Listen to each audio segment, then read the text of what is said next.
अच्छा, हमने जो अध्ययन किया उसके अंतर्गत गुरु व शिष्य की योग्यता का प्रतिपादन भी किया गया।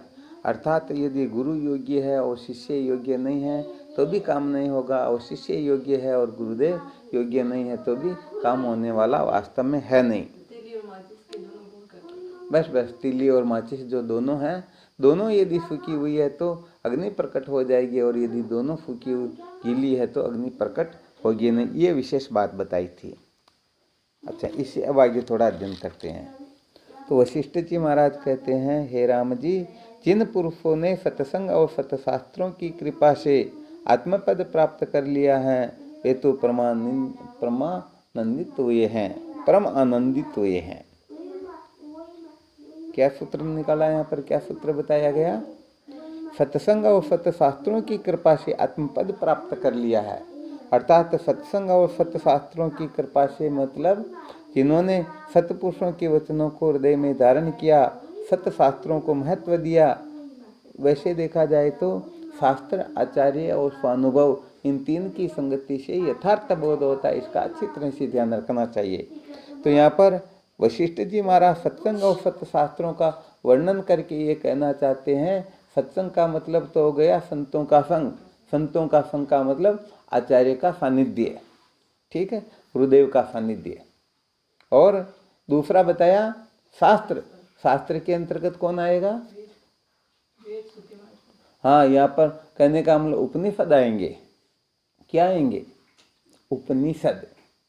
अर्थात वेद में 1,00,000 मंत्र है, जिसमें से 80,000 मंत्र कर्म का वर्णन करते हैं, 16,000 मंत्र उपासना का वर्णन करते हैं, और 4,000 मंत्र जो है वो ज्ञान का वर्णन करते हैं। इन 4,000 मंत्रों को ही वेदांत कहते हैं, इनको ही उपनिषद कहते हैं।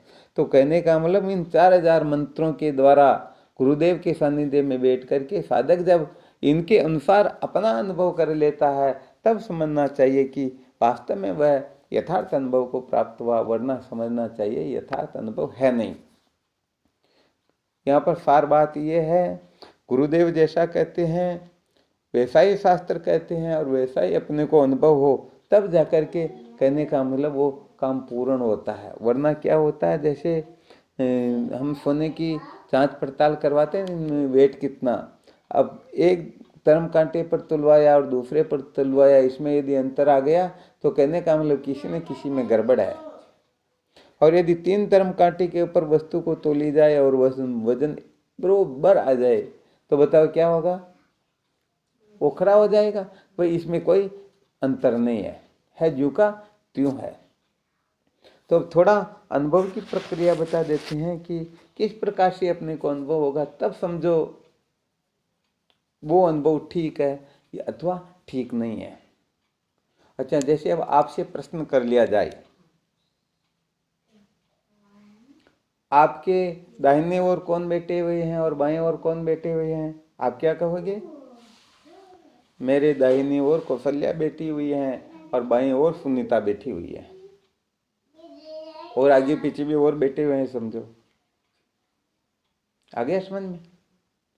अब ये तो आपके समझ में आ गया। अब इसके साथ ही प्रश्न कर लिया जाए, आपके दाएं बाएं तो ये बैठे हुए हैं, परंतु ईश्वर का विचार किया जाए, ईश्वर के दाएं कौन है, बाएं कौन है? जैसे आपके दाएं बाएं ये बैठे हुए हैं, ऐसे ही क्या ईश्वर के दाएं बाएं भी कुछ होता है क्या? आप या ऐसा समझो, ये कौशल्या आपके दाहिने हैं और सुनीता आपके बाएं हैं, परंतु क्या ये ईश्वर के भी दाहिनी तरफ और ईश्वर के बाईं तरफ है क्या? नहीं है। अब अपना जो अनुभव होता है, अपना अनुभव ये कहता है कि ये मेरे दाहिनी ओर है, ये मेरी बाईं ओर है, तो ये अपना अनुभव क्या हुआ? ये अनुभव गलत हो गया। क्या हो गया? ये अनुभव गलत हो गया। क्यों? क्योंकि ईश्वर का जो अनुभव होता है, ईश्वर के अनुभव से जब तक अपना अनुभव नहीं मिल जाता है, ईश्वर के अनुभव से अपना अनुभव एक नहीं हो जाता है, तब तक समझना चाहिए कि अभी तक ज्ञान हुआ ही नहीं, अभी तक समझो ज्ञान ही है। ये थोड़ा गंभीर रहस्य, इसको समझने की चेष्टा करना। यदि ये ठीक ठीक तरह से समझ में आ जाएगा तो समझो जीवन धन्य हो जाएगा, और नहीं आया तो फिर बात समझ में आने वाली। अच्छा, जैसे विचार करके देखो, आपके दाएं बाएं ये है, परंतु ईश्वर के दाएं बाएं क्यों नहीं है? बता सकते हो तुम? अरे अनंत कोटि ब्रह्मांड जो है, जैसे दृष्टांत के रूप में समझ सकते हो, बच्चा जो होता है ना, माँ के पेट में होता, तो बताओ माँ बच्चे की किस ओर है? समझ में आया? किस ओर है? अरे सब ओर। तो वो बच्चा ये कह दे मेरी माँ जो है मेरी बाईं ओर या दाहिने ओर है, या आगे है, पीछे है, बाहर है, भीतर है, ऊपर है, नीचे है, तो ये बताओ गलत होगा या सही होगा? अरे वो तो सर्वत्र है। तो ऐसे अनंत अनंत कोटि ब्रह्मांड जो है, ऐसे ब्राह्मण अनंत कोटि ब्रह्मांड ईश्वर के पेट में भरे हुए, समझो। तो बताओ सारे के सारे जो ब्रह्मांड है ईश्वर के पेट में होने से ईश्वर किस तरफ हुए? दाएं बाएं, आगे पीछे, ऊपर नीचे है क्या? अरे वो तो सर्वत्र है। तो ये जो अनुभव होता है, कहने का मतलब ईश्वर का अनुभव यथार्थ अनुभव होता है, और अपना अनुभव जो है वह यथार्थ होता है। तो यदि हम समझते हैं कि ये मेरे दाएं ओर है, ये बाएं है, ये आगे हैं, ये पीछे हैं, तो समझना चाहिए ज्ञान नहीं है, ये ज्ञान है। आ गया समझ में? और ईश्वर के अनुभव से अपना अनुभव मिल गया तो ये हो गया ज्ञान। तो देखो ये क्या होता, समझने की युक्तियां होती हैं, ठीक ठीक प्रकार से समझे तभी अज्ञान की निवृत्ति होती है, वरना अज्ञान की निवृत्ति होती नहीं है। दूसरा दृष्टांत समझ लेते हैं। समझिए जैसे ये चश्मा पड़ी हुई है, ये मोबाइल पड़ा हुआ है, ये पुस्तक पड़ी हुई है, रखी हुई है। अब यदि 4 व्यक्तियों को कह दिया जाए, बताओ ये पुस्तक किस जगह पर रखी हुई है, किस दिशा में रखी हुई है, तो आपको पूछेंगे तो आप कहोगे ये पूर्व दिशा में रखी हुई है, मुझे पूछेंगे तो मैं कहूँगा ये पश्चिम दिशा में रखी हुई है। इधर ये बैठे हुए इनको कहेंगे तो ये कहेंगे दक्षिण दिशा में रखी हुई है, इधर बैठे हैं उनको कहेंगे तो वो कहेंगे उत्तर दिशा में रखी हुई है। अर्थात एक ही जगह एक ही वस्तु किसी के पूर्व है, किसी के पश्चिम में, किसी के उत्तर में, किसी के दक्षिण में। तो बताओ सत्य कौन सी हुई, पूर्व में है या पश्चिम में, उत्तर में है या दक्षिण में? अरे भाई वास्तव में देखा जाए तो इस जगह को जो पूर्व पश्चिम उत्तर दक्षिण कह रहे, ये अपनी कल्पना ही है। इस एक बिंदु लगा दीजिए, पेन छोटा सा बिंदु, और उस बिंदु को फिर आप कल्पना कीजिए किस दिशा में है, तो आपका शरीर जिस तरफ जाएगा वह बिंदु बदलता रहेगा कि ये बिंदु पूर्व में, पश्चिम में, उत्तर में, दक्षिण में, ये ऊपर भी हो सकता है, नीचे भी हो सकता। आप उसके खड़े ऊपर खड़े हो जाओ, ये नीचे हो गया, और आप इसको सिर पर रख लो तो ऊपर हो गया। अब वास्तव में बताइए पूर्व पश्चिम उत्तर दक्षिण, जिस बिंदु को हम पूर्व पश्चिम उत्तर दक्षिण, ऊपर नीचे, दाएं बाएं, आगे पीछे कह रहे हैं, वो सत्य है क्या? वास्तव में ये सत्य है ही नहीं, ये ज्ञानियों का अनुभव होता है। तो जब तक हम इस शरीर को महत्व देंगे तब तक ही पूर्व पश्चिम उत्तर दक्षिण की कल्पना होगी। और जिस दिन तुमको समझ में आ जाएगा कि ये देह मैं नहीं हूँ, देह मेरा नहीं है, तो फिर क्या पूर्व, क्या पश्चिम, क्या उत्तर, क्या दक्षिण? आ गया समझ में? हाँ, ये बिंदु थोड़ा विचारणीय, इस पर विचार करोगे, मंथन करोगे तो सचमुच में ठीक ठीक प्रकार से अनुभव होने लगेगा। एक चित्र बना रखा जिसके ऊपर एक अर्थी बना रखी, एक मुर्दे को लेटा रखा, 4-5 व्यक्ति कंधे पर उठा करके चल रहे। आगे एक व्यक्ति, एक बच्चा जो हांडी साथ में ले रखी, उसमें अग्नि डाल रखी, अग्नि का धुआं बाहर निकल रहा। पीछे 100, 200, 500 लोग और उनके साथ संस्कार में जा रहे हैं। अब छोटे से बच्चे को पूछ लो, बताओ बेटे ये क्या है, क्या कहेगा? बोलो। उस चित्र को देख करके क्या कहेगा वो? आप क्या कहोगे? तुम बता दे क्या कहेगा छोटा सा बच्चा को? उनको कहेंगे बेटे ये क्या है, तो क्या कहेंगे? समझ में नहीं आया? अच्छा, क्या कहेंगे?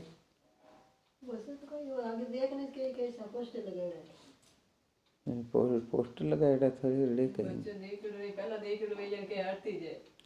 अरे वो यही तो कहेगा कि ये व्यक्ति मर गया, इसको जलाने के लिए शमशान में ले जा रहे हैं, ये इनका बेटा पोता, ये तो अग्नि ले जा रहा है, ये इनके बेटे, ये इनको उठा के ले जा रहे हैं, और ये सारे व्यक्ति दाह संस्कार में लकड़ी देने के लिए जा, ऐसा कहेंगे या नहीं कहेंगे? अरे छोटा बच्चा है, क्या आपको भी क्यों नहीं कहे? आप भी ऐसे ही कहोगे कि ये व्यक्ति मर गया और इसको जलाने के लिए शमशान में ले जाया जा रहा। तो अब विचार करके देखो, उस चित्र को देख करके हम ऐसा कथन करते हैं, ऐसी कल्पना करते हैं कि ये व्यक्ति मर गया और ये व्यक्ति जीवित है, ये अग्नि ले जा रहा, तो बताओ सचमुच में वह अग्नि हो तो कागज जलना चाहिए या नहीं जलना चाहिए? सचमुच में यदि वह अग्नि सत्य हो तो कागज भी जल जाना चाहिए। अच्छा, होता क्या है कि जो अज्ञानी होते हैं, नासमझ होते हैं ना, उनको ही ऐसी भ्रांति होती है। वास्तव में देखा जाए तो कागज ही है, सारे के सारे फोटो और कुछ भी नहीं है, फिर भी उसमें कोई जीवित प्रतीत होता है, कोई मरा हुआ प्रतीत होता है और कोई उनके साथ जाते हुए प्रतीत होते हैं, जबकि वास्तव में न तो उसमें कोई मरा हुआ है, न कोई ले जा रहे हैं, न कोई साथ में जा रहे हैं। ऐसे ही सारा का सारा संसार अपने को दिखाई देता है। कोई जन्मता हुआ दिखाई देता परंतु जन्मता नहीं है, मरता हुआ दिखाई देता परंतु मरते नहीं है, कोई रोते हुए दिखाई देते परंतु रोते नहीं, हंसते नहीं। ये सारी की सारी अपनी कल्पना होती हैं। तो जब तक आत्मज्ञान नहीं होता, जैसे जब तक हम सपने से जग नहीं जाते हैं, तब तक सपने के दुख हमें दुखी करते रहते हैं, और सपने से जग गए तो समझो सारे दुखों का खाता ही खत्म हो गया। आ गया समझ में? तो मुख्य बात यह है कि जब तक हमें यथार्थ बोध नहीं होता है, तब तक ही हमें अनेक प्रकार के दुखों की प्रतीति होती है, हमें रोते रहते हैं। और यथार्थ बोध हो गया तो हम उसी समय कृतार्थ हो जाते हैं, शांत हो जाते हैं। ये विशेष बात है।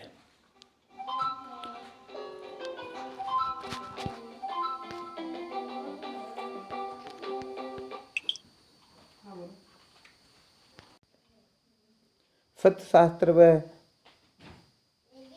सत्संग की कृपा से जिन्होंने आत्मा पद को प्राप्त किया है, उनके लिए क्या कहा गया? वे परम आनंदित हुए हैं, अर्थात उनको ऐसा आनंद प्राप्त हुआ जो आनंद कभी नष्ट होता ही नहीं। तो यहाँ पर इस बात को अच्छी तरह से समझ लेना चाहिए। सत्संग और सत्शास्त्र के द्वारा ही जीव निर्भय हो सकता है। इसके सिवाय संसार में ऐसा कोई साधन है ही नहीं जो हम समस्त बंधनों से मुक्त हो सके, सब दुखों से मुक्त हो सके, हम समस्त भयों से यदि विनिर्मुक्त हो सकते हैं तो केवल और केवल मात्र सत्संग व सत्शास्त्र के द्वारा, संतों के संग से। यहाँ पर संतों के संग का तात्पर्य समझ में आ गया? अर्थात जो श्रोत्रिय ब्रह्मनिष्ठ महापुरुष है, ऐसे महापुरुषों का संग करे। और सत्शास्त्रों के अंतर्गत शास्त्र अनेक प्रकार के होते हैं, उसमें से केवल और केवल मात्र वेदांत शास्त्र का ही ग्रहण है। तो सत्संग और सत्शास्त्र दोनों का नाम लेकर के साधकों को यहाँ पर विशेष रूप से सावधान किया गया, विशेष रूप से उनको बोध करवाया गया है कि यदि तुम सचमुच में जन्म मरण के बंधन से मुक्त होना चाहते हो, सत्य का साक्षात्कार करना चाहते हो, सदा सदा के लिए अजर अमर और निर्भय होना चाहते हो, तो केवल और केवल मात्र श्रुति माता अर्थात उपनिषद अथवा वेदांत व गुरुदेव के सिवाय किसी को महत्व देना ही नहीं, क्योंकि इनकी कृपा से ही जीव आनंदित हो सकता है। बाकी तो संसार में सब भटकाने वाले होते हैं, सब मनोरंजन करने वाले होते हैं, सब अपना स्वार्थ सिद्ध करने वाले होते हैं। आ गया समझ में? तो ये विशेष बात बताई गई। जिन पुरुषों ने सत्संग और सत्शास्त्रों की कृपा से आत्मपद प्राप्त कर लिया है, वे तो परमानंदित हुए हैं। उनको अंदर बाहर सब जगत आनंद रूप भासता है। फिर उनको ये सारा संसारी उसे दुख प्रतीत होता ही नहीं, उनको तो सर्वत्र वही आनंद सत्ता भासती है, जो कहने का मतलब अपना असली स्वरूप है। वे सब कार्य करने में आनंद मानते हैं। और जिन लोगों ने सत्संग और सत्शास्त्र से विमुख रहकर इनका त्याग किया है, वे दुख के भागी हैं, संसार में आसक्त हैं, अनेक प्रकार के दुख भोग रहे हैं। संसार में ममता रखने वाले अज्ञानी मनुष्यों को जो असह्य कष्ट होता है, वह सर्प के दंश और शास्त्र के प्रहार से भी बढ़कर दुख है। बहुत बड़ा सूत्र बताया, नोट करना भले इनको। संसार में ममता रखने वाले ज्ञानी मनुष्यों को, अर्थात जो संसार में ममता रखते, संसार को सत्य समझते, संसार में जो आसक्त है, ठीक है, और जो अज्ञानी है, उनको कहने का मतलब ऐसे ऐसे कष्ट प्राप्त होते हैं जो कष्ट किसी को प्राप्त होते ही नहीं, इतने भयंकर से भयंकर। तो दो सूत्र बताए, एक तो जो संसार में ममता रखते हैं और दूसरा बताया अज्ञानी। तो ये दोनों ही कहने का मतलब ऐसे ऐसे कष्टों को उपलब्ध होते हैं, इनको ऐसे ऐसे कष्ट संकट दुख प्राप्त होते हैं कि इनका कोई वर्णन कर ही नहीं सकता।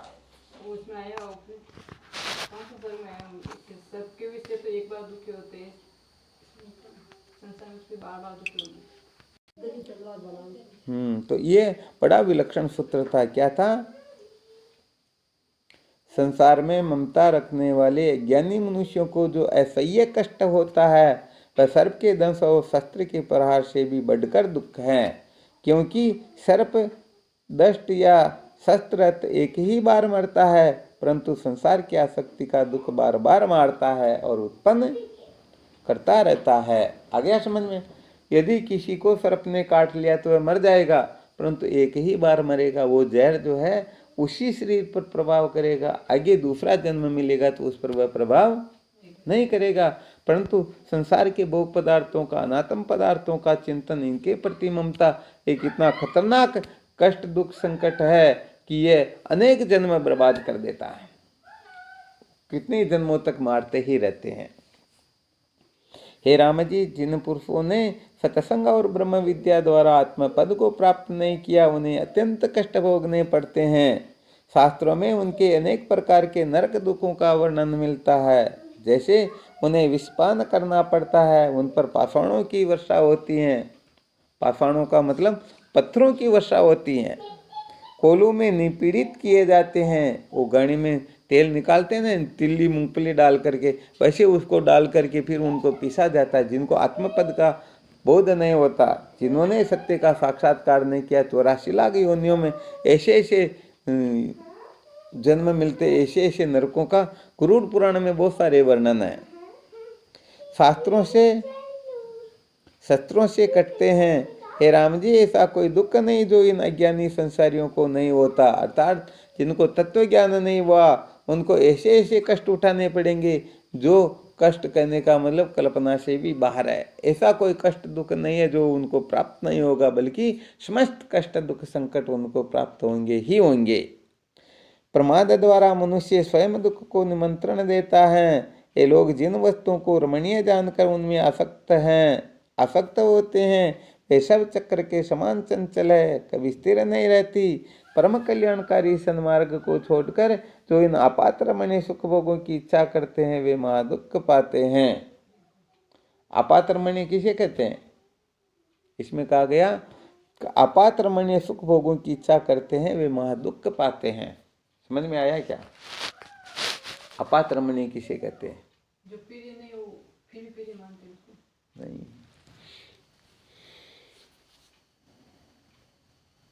आपकी समझ में आया? समझ में आया? आपात रमणीय का मतलब होता है, जैसे समझो कोई सच्चा ब्राह्मण, ध्यान देना अच्छी तरह से, संसार के भोग पदार्थों को आपात रमणीय ऐसा जो समझ लेता, समझो बहुत ऊपर उठ जाता हो। तो भोगों को भोगना चाहिए, परंतु कैसे भोगना चाहिए उसका यहाँ रहस्य बताया गया। तो समझो एक कोई सच्चा ब्राह्मण, नाम मात्र का नहीं बल्कि सचमुच में सच्चा ब्राह्मण, तो कहने का मतलब निषिद्ध कर्मों का सपने में भी नाम नहीं लेता, सुनना नहीं चाहता, करना तो बहुत दूर।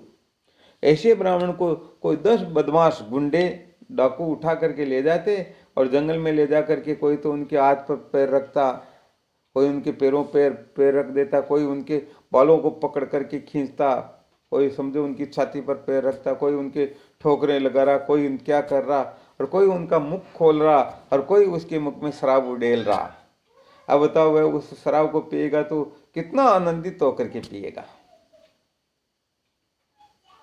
समझ में आ रहा? मजा आएगा या नहीं आएगा उसको शराब पीते समय?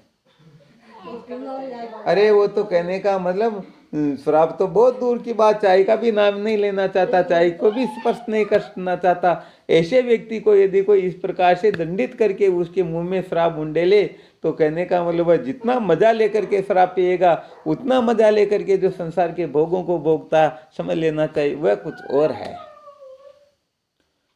आई समझ में? कितनी खतरनाक बात है। तो आपात रमणीय का मतलब ऐसी स्थिति आ जाए, रे अब इस तरफ हम प्रवृत्त नहीं होंगे तो सारा काम बिगड़ जाएगा या बहुत सारा बड़ा नुकसान हो जाएगा, तब जाकर के संसार के भोगों की ओर कोई प्रवृत्त हो, तब समझो वास्तव में इन्होंने जीवन में कुछ न कुछ किया है। खतरनाक बात। यहाँ पर कहने का ये हर किसी के समझ में आता ही नहीं। हम तो बड़े मजे से संसार के भोगों के पीछे पागल हो रहे हैं, परंतु यहाँ पर तो कहा गया ऐसी स्थिति हो तब संसार के भोगों को भोगना चाहिए, वरना उस ओर प्रवृत्त नहीं होना चाहिए। खतरनाक बात है ना। तो इन आपात रमणीय सुख भोगों की इच्छा करते हैं वे महा दुख पाते हैं। संसार के जितने भी भोग है सब आपात रमणीय है, अच्छी तरह से समझ लेना। जिसमें से कम ज़्यादा समझ में नहीं आए तो भी ये तो समझ ही लेना कि शास्त्र से विरुद्ध जितने भी भोग हैं वो सारे के सारे आपात रमणीय ही हैं। चाहे अपने टुकड़े करे फिर भी नहीं भोगना, परंतु ऐसी स्थिति हो जाए तो बात अलग होती है। आ गया समझ में। और जिन पुरुष ने संसार को विरह जाना है और उधर कुछ पुरुषार्थ भी किया उसे अवश्य ही आत्मपद की प्राप्ति होती है। नोट किया क्या? संसार के भोग पदार्थ आपात रमणीय है। अरे साधकों को एक लाइन छोड़ करके फिर लिखना ताकि पता लगे कि ये नया सूत्र है। एक दो लाइन छोड़ दे कोई फर्क नहीं पड़ता। तो संसार के भोग पदार्थ आपात रमणीय है, ऐसा सूत्र जब हम पढ़ेंगे कभी तो एकदम याद आ जाएगा कि आपात रमणीय किसको कहते हैं, ताकि ध्यान रहेगा कि अपने को इस ओर प्रवृत्त नहीं होना है।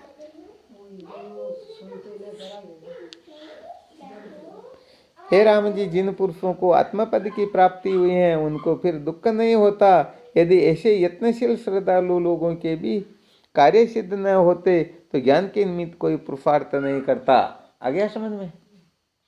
इसलिए जो अज्ञानी है उनके लिए संसार दुख रूप है और ज्ञानी को सब जगत आनंद रूप है। अज्ञानी संसार को दुख रूप समझते हैं, ज्ञानी की दृष्टि में सब आनंद ही आनंद। बैठना उठना चलना फिरना सोना जगना रोना हंसना जो कुछ भी करना कुछ नहीं करना सब आनंद रूप होता है। अपना ही आपा है, उसे कोई भ्रम शेष नहीं रहा। हे राम जी, ज्ञानवान अनेक प्रकार की चेष्टाएं करता हुआ भी सदा शांत रूप है, आनंद रूप है। उसको संसार का कोई दुख स्पर्श नहीं कर सकता, क्योंकि उसने ज्ञान रूपी कवच धारण किया है। हे राम जी, ज्ञानवान को भी दुख होता है। बड़े बड़े महर्षि, बड़े बड़े ब्रह्म ऋषि और राजऋषि जो कि ज्ञानवान थे दुख को प्राप्त हुए मालूम होते हैं, परंतु वे ज्ञानवान उस दुख से आतुर नहीं होते। ये थोड़ी विशेष बात है, थोड़ा यहाँ स्पष्टीकरण करते हैं।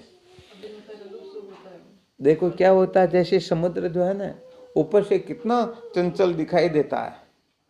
कहने का मतलब उसके पास में भी खड़े हो जाओ तो आप बोल रहे हो सुन नहीं पाएंगे कोई, ऐसी स्थिति होती। परंतु 100 फीट 50,000 फीट नीचे जा करके देखो, क्या वहाँ कोई चंचलता है क्या? तो कहने का मतलब ऐसा दिखाई देता है जैसे विचार करके देखो भगवान राम रो रहे हैं, क्या कर रहे हैं। और कहने का मतलब संसार में शायद कोई पागल व्यक्ति भी होगा, वो भी किसी वृक्षों को जाकर नहीं पूछेगा कि मेरी पत्नी को कहीं देखा तो क्या भगवान राम नहीं समझते थे क्या? तो वृक्षों से नहीं पूछ, वृक्ष तो बता भी नहीं सकते, फिर भी उनसे पूछ रहे हैं। ये रहस्य हर किसी के समझ में आता ही नहीं। वैसे देखा जाए तो ब्रह्मवेता महापुरुषों का यथार्थ जब वर्णन किया जाता है ना, तो कहने का मतलब अच्छी तरह से खोपड़े में जितना कचरा होता सारा का सारा निकल जाता। हम क्या करते हैं कि वासनाओं के अनुसार निर्णय करते हैं कि हाँ ऐसे लक्षणों वाले को ज्ञानी कहते हैं, ऐसे को ज्ञानी नहीं कहते। इसीलिए साधक यदि पहले इन रहस्य को ठीक प्रकार से नहीं समझ पाता तो आत्मपद को प्राप्त नहीं कर सकता, बीच में ही भटक जाता। अरे ऐसे गुरु होते क्या, ऐसे उठते हैं, ऐसे बैठते, ऐसे खाते, ऐसे रहते हैं, ये इनमें तो ज्ञानी की कोई लक्षण दिखाई नहीं देते, तो श्रद्धालु हो जाते। इसीलिए सबसे पहले विचार सागर की तीसरी तरंग को कोई ठीक तरह से समझ ले तो फिर वह कभी भी जीवन में भटकेगा ही। तीसरी तरंग के लक्षण और पहली तरंग के लक्षण, इन दोनों को ठीक प्रकार से समझ करके जो फिर ब्रह्म विचार करता है, समझो निश्चित रूप से वह आत्मपद को प्राप्त होगा। परंतु तीसरी तरंग के लक्षणों को धारण न करके फिर वो बढ़ता रहता तो कभी भी उनके हृदय में कभी भी छल कपट जागृत हो सकता, कभी भी अश्रद्धा हो सकती है, कभी भी इधर उधर हो सकते हैं।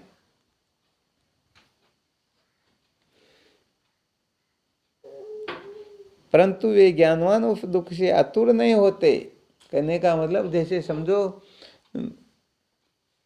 प्रारब्ध था घर से बाहर निकलने का, बाहर गए रोड पर और एक्सीडेंट हो गया, पैर टूट गया, तो ये काम तो प्रारब्ध का था, परंतु अब उस पैर के टूटने से हम दुखी हो या न हो रो या न रोए, ये बताओ अपने हाथ की बात है या नहीं है?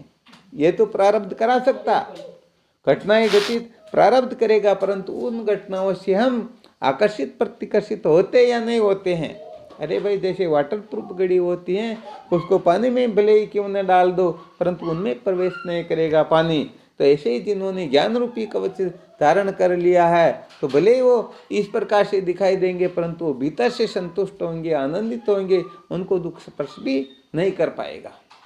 अच्छा विचार करो, जैसे वो नारायण होती ना, समझो किसी के यहाँ पर विवाह है, तो वो वहाँ पर जाती हैं, वहाँ गीत गाती, नाचती और खूब करने का मतलब मनोरंजन करती है। और कोई मर गए, वहाँ पर जाती तो वहाँ जा कर के वो रोती है। तब सच कहा जाए, उन्हें पूछ लिया जाए, बताओ तुम सचमुच में रो रही हो या हंस रही हो? तो वह कहेगी मैं न तो रोती हूँ न हंसती हूँ, मुझे तो मेरे पैसे से काम है। वहाँ जा कर के मैं रोऊंगी तो मुझे पैसे मिलेंगे, वहाँ जा कर के हंसूंगी नाचूंगी तो मुझे पैसे मिलेंगे। तो मुझे मेरे स्वार्थ से मतलब, मेरे को कोई मरे चाहे शादी करे, मेरे को क्या लेना देना। तो ऐसे ही संसार के अंतर्गत जिन्होंने आत्मपद का साक्षात्कार किया है, वो कहने का मतलब संसार में रोते हुए दिखाई देंगे, कभी हंसते हुए दिखाई देंगे, परंतु सचमुच में वो न तो रोते हैं न वो हंसते हैं। जैसे समझो पिक्चर देख रहे हैं, पिक्चर देखते देखते कभी ऐसा दृश्य आता है कि हम उस दृश्य को देख करके खूब हंसने लग जाते हैं, और कभी ऐसा दृश्य आता है कि उस दृश्य को देख करके हम खूब रोने लग जाते हैं। तो बताओ, हम थोड़ी देर के लिए रो ले या थोड़ी देर के लिए हंस ले, तो क्या वो पिक्चर जो है वो सत्य हो जाएगी क्या? अपने भीतर बैठी हुई थी, ये तो झूठी है। तो बताओ, झूठी चीज़ को देख करके कोई रोता कोई हंसता है क्या? फिर भी हम कभी रो लेते कभी हंस लेते हैं, तो बताओ पिक्चर सत्य हो जाएगी? तो ऐसे ही ये संसार झूठा है, इसको अच्छी तरह से समझ लो। जिन्होंने अच्छी तरह से इस रहस्य को समझ लिया, उसके बाद में कभी ऐसी घटना घटित हुई कि आप रोने लगे, कभी हंसने लगे, तो थोड़ी देर के लिए रोने से, थोड़ी देर के हंसने से ये संसार सत्य नहीं हो जाता। जैसे राम रावण का पाठ करने वाले चिल्ला चिल्ला करके कहते मैं लंकेश हूँ, परंतु जानता है कि मैं लंकेश वंकेश नहीं, मैं तो गोपाल ढोली हूँ। आ गया समझ में?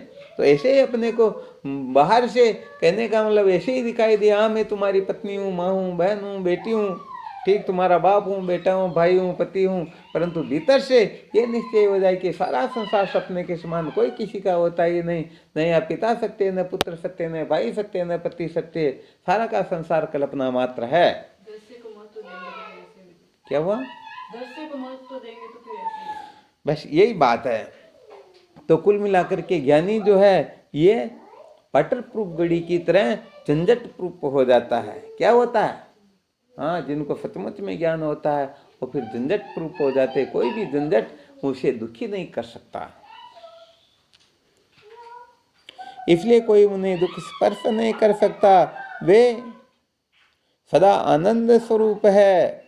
जैसे ब्रह्मा विष्णु रुद्र नाना प्रकार की चेष्टा करते जीव के देखने में आते हैं, वे अंदर से सदा शांत रूप है। देखो, ब्रह्मा जी जगत की उत्पत्ति करते हैं, विष्णु भगवान पालन करते, और भगवान शंकर सबका सफाया कर देते हैं, फिर भी उनका पाप पुण्य उनको स्पर्श भी नहीं करता, क्योंकि वो आत्मपद में स्थित है, उनको दुख स्पर्श भी नहीं कर सकता। उनके अंदर कर्तापने का अभिमान नहीं फूटता। जिस चीज में कर्तापने का अभिमान होगा, देखो सांप जो होता है ना, सांप से कितना भय लगता है, और यदि सांप के दांतों को तोड़ दिया जाए, दांतों को निकाल दिया जाए, तो बताओ क्या होगा फिर? अरे वो कितना भी घूमे, इधर उधर आए जाए, भले ऊपर क्यों न चढ़ जाए, डर लगेगा क्या? तो कुल मिलाकर के वेदांत क्या करता? सांप को मारता नहीं, सांप के विषैले दांतों को निकाल कर फेंक देता है। तो ये हमारे अंतर्गत जो कृतृत्व, भोक्तृत्व, प्रचिन्नत्व, संसारित्व का जो ये विशेला दांत है, इस दांत को वेदांत निकाल करके फेंक देता। वेदांत का कहना है कि तुम करता नहीं, भोगता नहीं, अर्थात कर्ता का मतलब तुम पुण्य पाप के कर्ता नहीं हो, तुम सुख दुखों के भोगता नहीं हो, तुम प्रीचिन नहीं हो, संसारी नहीं हो, जीव नहीं हो, स्वर्ग नरक में आने जाने वाले नहीं हो। ये बात यदि किसी को समझ में आ जाए तो फिर कहने का मतलब सारा का सारा संसार जैसे व्यवहार कर रहा, खा रहा पी रहा, सब कुछ करता रहेगा, फिर भी उसे दुख स्पर्श भी नहीं कर पाएगा। तो ये कर्तापना जो है ये दिमाग से निकल जाना चाहिए। अंतःकरण तू क्यों लेवे बोझ, जिनका जिनको सौंप दे फिर तू करना मौज, फिर तुम सदा सदा के लिए आनंदित हो जाओगे।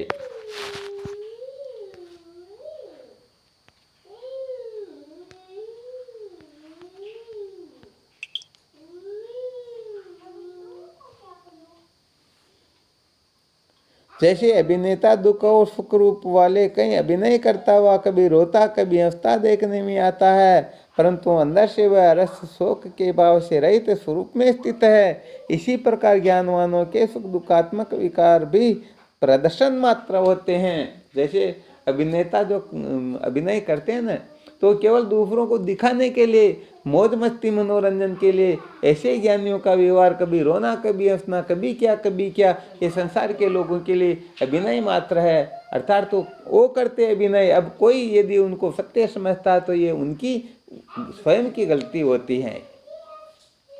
अब जैसे कोई रावण का पाठ कर रहा और कोई सचमुच में उसको रावण समझ करके मुझसे द्वेष करने लग जाए तो समझदारी है क्या? अरे भाई वो तो पाठ कर रहा। ऐसे ज्ञानी महात्मा भी साधकों को उनके वास्तविक स्वरूप का बोध करवाने के लिए हो सकता कभी डांट दे, कभी फटकार दे, कभी थप्पड़ रख दे, कभी क्या सजा दे। अब कोई देखे अरे ये तो गुस्सा करते हैं तो ऐसा वैसा, तो फिर वो सारा का सारा गड़बड़ हो जाता है। तो ये विनय मात्र होता है। कुल मिलाकर के अपने कल्याण के लिए ही चेष्टाएं होती हैं।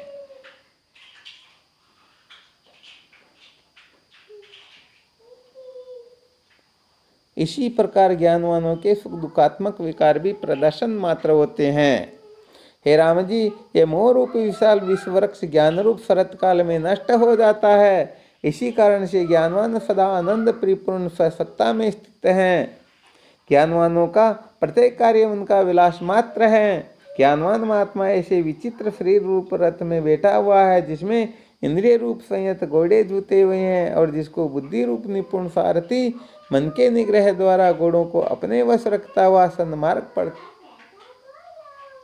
चला रहा है। अतः ज्ञानवान महात्मा सदा सर्वदा द्वंद्वातीत निर्विकार निर्भय निरामय आत्मपद में स्थित परमानंद परितृप्त है। वो इस प्रकार के महापुरुष होते हैं। हाँ, द्वंद्व का मतलब होता है सुख और दुख, लाभ हानि, मान अपमान, जय पराजय, ये सब के रात दिन ये जितने भी ये सारे के सारे दो जो है इसे द्वंद्व कहते हैं। इन सब दोनों से मुक्त होते हैं। इति श्री योग वासिष्ठे मुमुक्षु प्रकरणे तत्वज्ञ महात्म्य वर्णनम नाम 12 सर्ग। ये कहने का मतलब 12वां सर्ग हो गया।